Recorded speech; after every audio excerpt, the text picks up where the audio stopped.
So ayan na nga po, kasama po natin ngayon si Father June para i-explore po ang ating simbahan.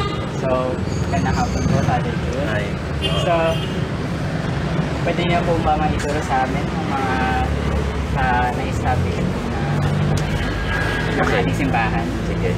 Sige, bago ko isalaysay at ipakita sa inyo yung mga pinagawa at gagawin pa, magandang alalahanin na nakailang pari na rin ang Ascension, no? At sa bawat pari ay talagang may inaayos sa simbahan. Kaya yung makikita ninyo ay bunga ng pag-aayos ng hindi lang ng mga pare kundi ng mga parokyano sa bawat taon na sila ay naririto at naglilingkod.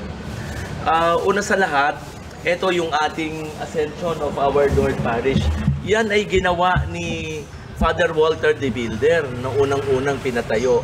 At pagkatapos ay inayos ni Father Bobot. No? Kaya nga ngayon ay ganyan. Pero kung titingnan mo, talagang hindi pa rin ayos. Kasi yung mukha ng ating simbahan ay hindi pa maayos yung mukha. No?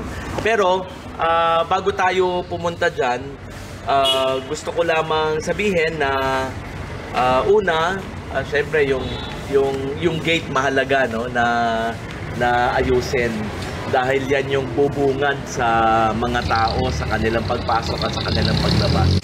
Yung mahalagang bahagi ng pagpapagawa natin ay yung ating columbary, no, kung saan nangihimla yung ating mga mahal sa buhay. Noong pagdating ko, ang unang-una naming ginawa nating ginawa ay yung eto nga yung columbary kasi bago ito magpandemya, eksakto nga nung ginawa ay it sold like pancakes, no, hotcakes kasi nagpandemya at pagkatapos ay talagang halos na puno. Pero ito yung na-generate ng income para ipaayos natin lahat yung makikita niyong inayos natin. Ito yung ating Adoration Chapel. Yung Adoration Chapel na sinabi ko na sinimulan ni Father Charlie Antema at ngayon ay inayos natin. Hindi pa to fully operational pero in a month's time hopefully magamit para sa pagdarasal. Mahalaga to kasi ito yung lugar kung saan may mga tao na nais ng me time, personal time, me and God time, na personal at tahimik at kung saan po pwede niyang ihinga sa Panginoon yung gusto niyang sabihin. Pwede siyang umiyak, no? Pwede din siyang ngumiti sa Diyos at pwede din na makita niya yung Diyos na ngumingiti din sa Kanya o sumasama sa Kanyang pag-iyak. So, ito yung Adoration Chapel. Ito yung mortuary. Yung mortuary ay kung saan binuburon yung ating mga mahal sa buhay. Itong mortuary natin ay inayos. Dati kasi ibang-iba ang itsura nito. Pero ngayon ay inayos, pinalaki, at nilagyan natin ng second floor.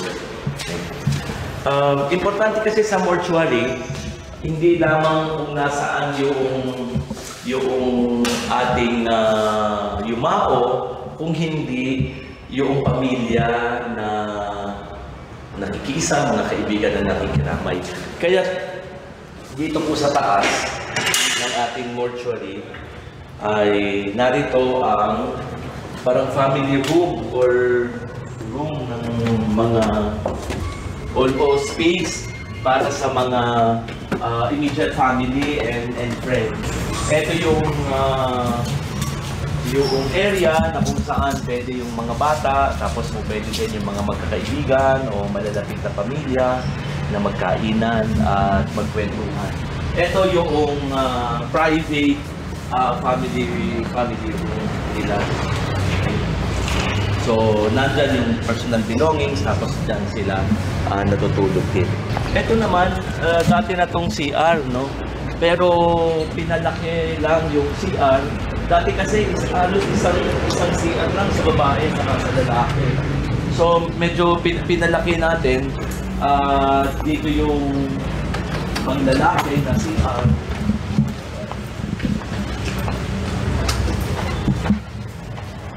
Panglalaki at dito sa kabila yung pangbabae.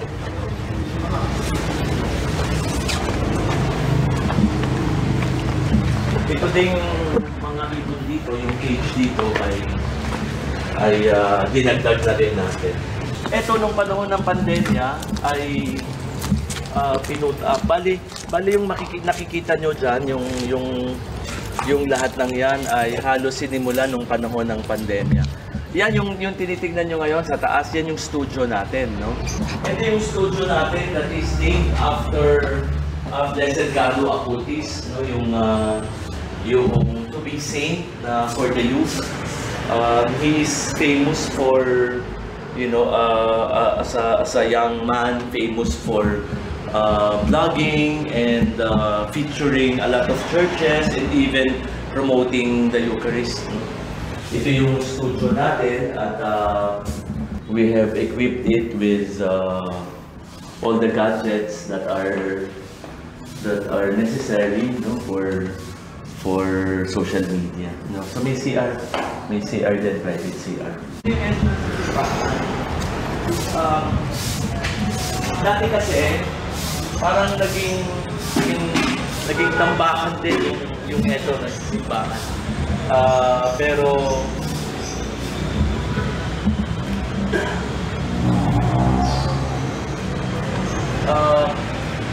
eto kung titignan nyo,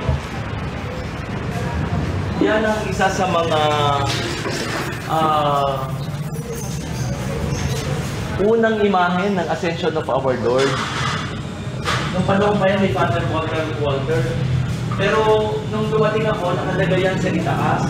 Kaya lang nauulanan, tapos naaarawan, kaya baka masira. Kaya ang ginawa natin ay inaayos ito at pagkatapos dito inilagay. Sa kabila, sa harapan, makikita mo din yung Assumption of the Blessed Mother.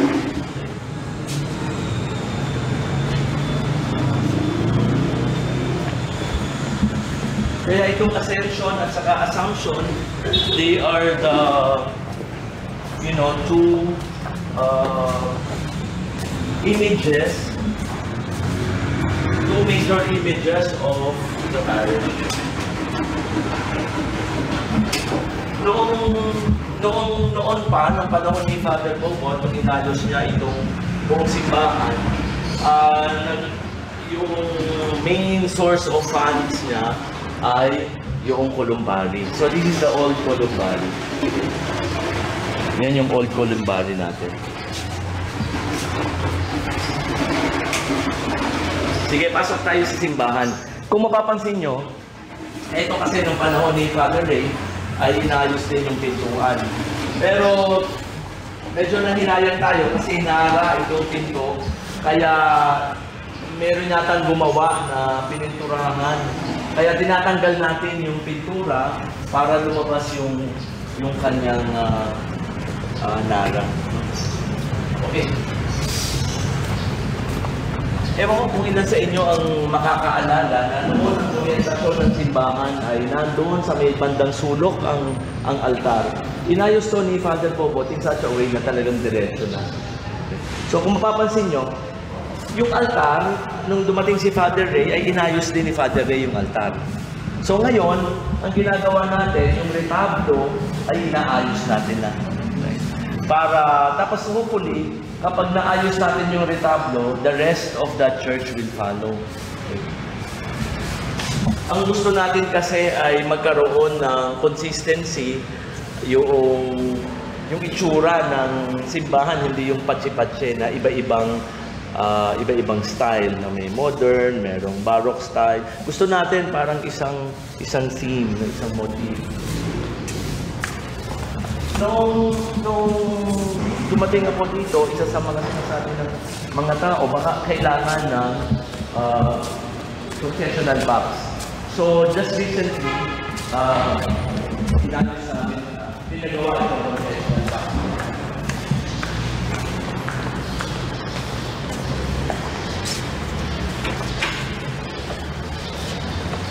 So,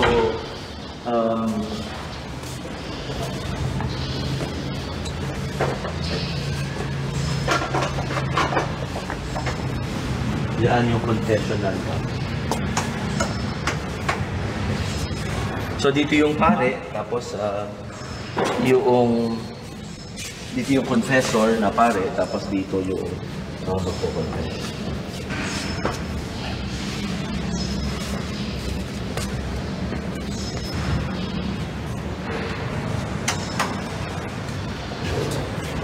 Aircon yung ating professional. Sige, siguro pupunta tayo doon sa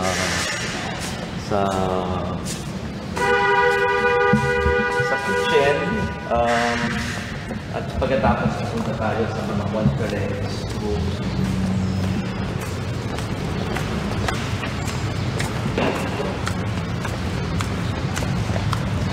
Ito yung choir flow, yung choir area na inayos din para malapit sa altar, and at the same time ay naka-confine yung mga kumakanta dyan, at medyo ipon yung kanilang boses, merong mga microphone.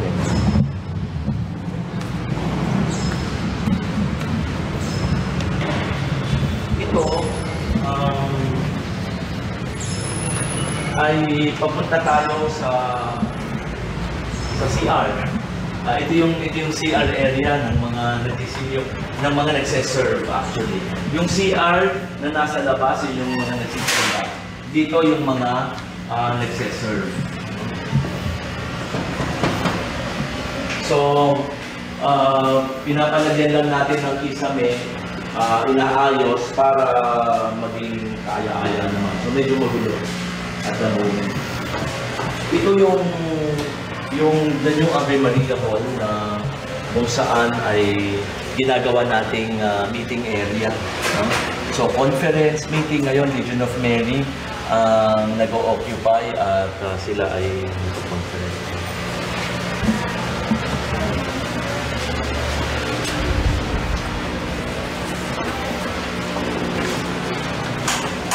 So, ito yung CR na panlalaki, CR din ang pangbabae. Dati, nung dumating kami, ay hindi masyadong nakaayos itong area na to.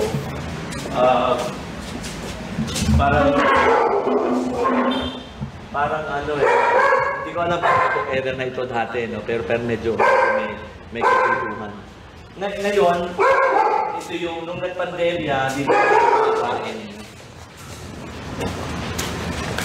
Tapos ito yung old Ave Maria Hall. Yung old conference room. Ginawa natin ngayon ay ginawang may mga scholars kasi tayo, tapos kailangan nila ng computers. May resident scholars tayo na ito yung rooms nila. Pero meron din tayong mga scholars from outside na pumupunta, so they have access to computers. No? This used to be the dining area ng mga staff. Pero, so later on, siguro sometime next year, ayusin namin to in such a way na baka ilalagay ito sa taas, gagawa ng second floor. Pagkatapos ay baka ito ay ang plano, ang suggestion ay columbari ng room.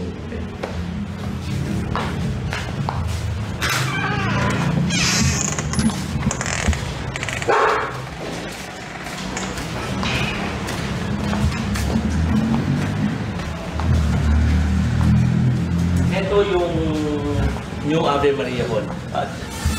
We are coming from the kitchen, no? From the dirty kitchen. Ito yung at the moment sala ng Ave Maria Hall para sa small group meeting. So as you can see, may mga ano tayo, may TV for meetings, projector, no. Ngayon, aakyat tayo sa second floor. Itong second floor na ito yung kumbento ng pare. Ito yung importante kasi sa yung tirahan ng pare, importante na importante din na mayroong parang privacy, no? May cloister. So ito yung sala, ito yung dining, tapos ito yung working area, study tables and medyo magulo. Yung dalawang kwartong yan ay kwarto ng parish priest at saka kwarto ng assistant priest.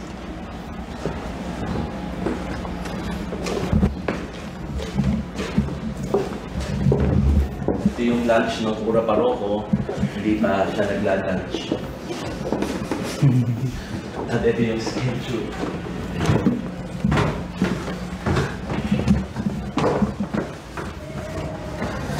Tayo sa office. Dati, yung office ito, diba? By the way, itong kwarto na ito sa baba, yung Harry Potter's room, nasa ilalim ng staircase. Meron ding pare ngayon na nakatira dito, yung mga visiting priests, or kung minsan pag may mga nagmimisa, tapos kailangan niyang matulog sandali.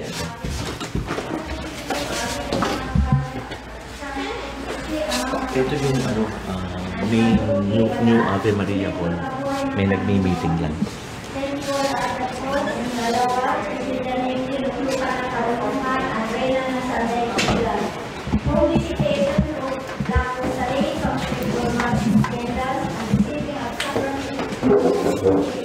Ito yung office. Dati hindi walk-in yung mga nag-a-avail ng services sa office. Dati ay parang sandaan dito, merong grills, tapos from the outside. Pero ngayon, parang inayos in such a way na makakapasok sila, makakapag-transact ng kanilang ito yung receiving area, no? Sa loob, yung office area. Ito yung office area at dalawa lang yung staff.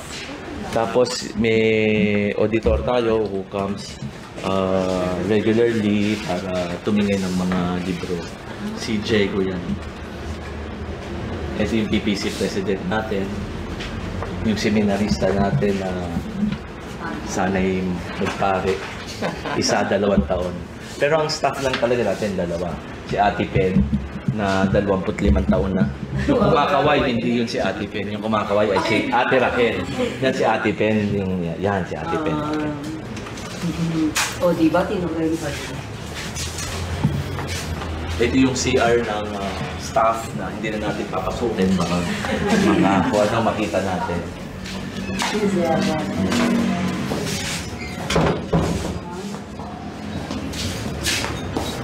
Ano yan? Nagbukuha ako ng stone bar.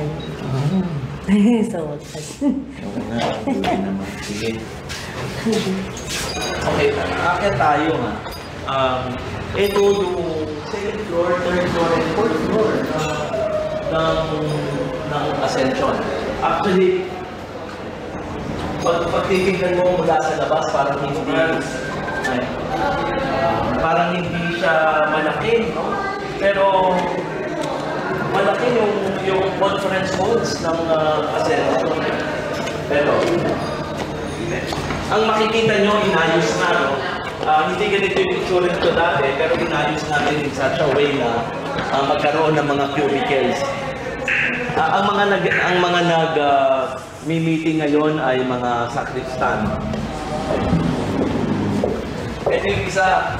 This used to be a legionary area, meeting area. Pero inayos, so later on, sana magkaroon ng clients, tapos maging operational yung aircon. Yan si Ivan, dapat kayo magtutur pero nakipag-date kaya ngayon lang dumating.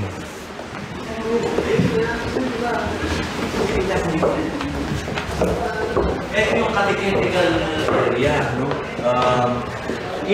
As you can see, medyo hindi maayos pa yung lahat kasi nga nasa proseso pa ng pag-ayos. Pero ito yung catechetical area na dito ginaganap yung pag may adult baptism ay kailangan catechize. Tapos dito din yung mga pre-K na seminar, mga couples na magpapakasal. So ito yung ating conference room.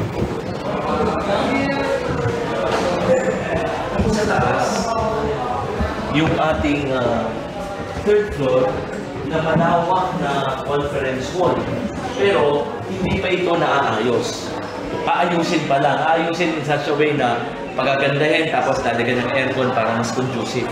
Ngayon medyo mainit at saka medyo magulo pa, hindi maganda. Now, pag nakikita mo, yan yung texture na dinatna namin, no? Ganyan ang itsura. Ngayon, napinturahan na ito, naayos na, pero before, ang itsura yung dun sa taas.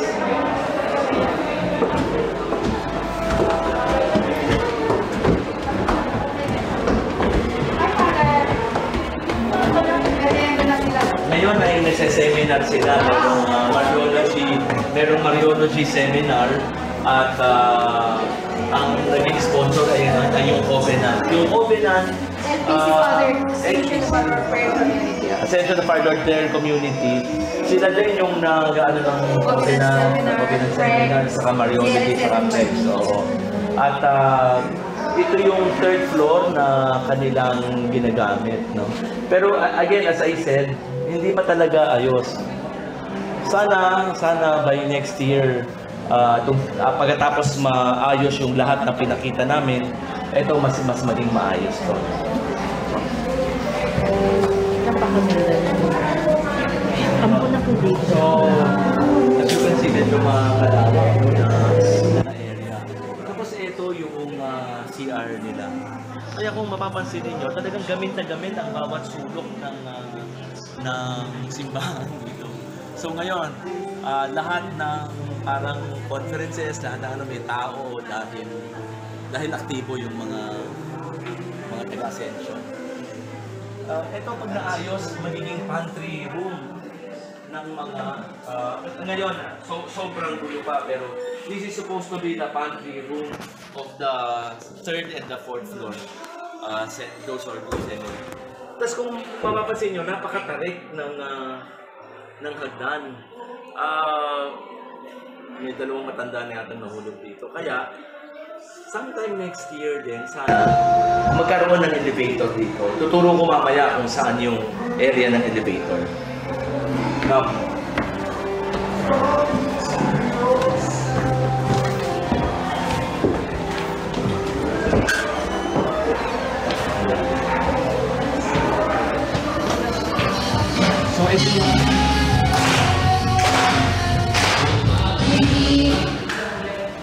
ito yung pinakamalaking hall dito.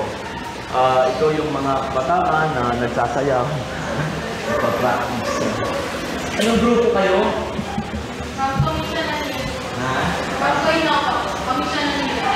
Commission on Youth. They are the youth from the Diocese of Novaliches. Okay, so as you can see, there are also other groups who come here and avail of our spaces. So this is really a very big space. So this is one of the biggest space. Used to originally, this is the space of the Knights of Columbus. Okay. So parang hinayos na yan. Pero later on, mas aayusin pa natin. Ito yung aayusin pa din, no? Sana parang later on maging parang coffee area na kung saan yung mga nagbibigay ng retreat ay kanilang ito yung kanilang meeting area ng corner. Ito yung sinasabi natin na later on gagawa tayo ng elevator. Dito ay yung elevator. Dito sa area na ito. At yung elevator ay from the ground to access 3rd floor and 4th floor. Na kanina kung saan nagsasayaw yung mga bata doon. Tapos yung 3rd floor kung saan ang daming tao at nagkakaroon sila ng Mariology seminar. So later on, siguro yung 2 floors na yon can also be venues for receptions sa kasal, sa binag. Okay. So, yan.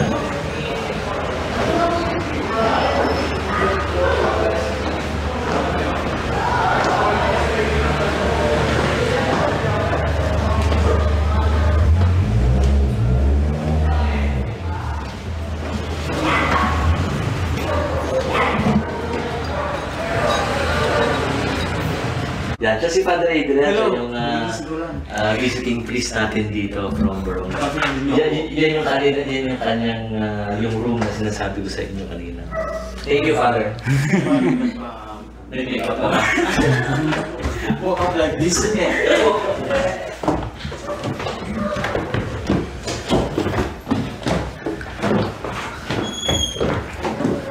Okay, so yan ang simbahan. Ito yung quarters ng mga pare. At yan. Okay. Sige, maraming salamat at sana you just didn't enjoy the tour, yung mga lugar. I am also appealing na patuloy tayo magtulungan para maging mas maayos yung ating paligid, maging mas conducive sa pagsamba, sa pagpapalago ng pananampalataya, sa pagsasama-sama, sa mas malalim na pakilalanan at tulungan. At lubos na nagpapasalamat sa lahat ng mga patuloy na tumutulong. Maraming salamat sa inyo. Thank you. At dyan po nagtatapos ang ating tour sa ating simbahan. So, sana po ay patuloy niyo po suportahan ang ating simbahan sa pagpapagawa. At sana ay tuloy na pong magawa lahat ng ito. Salamat po sa inyong panonood.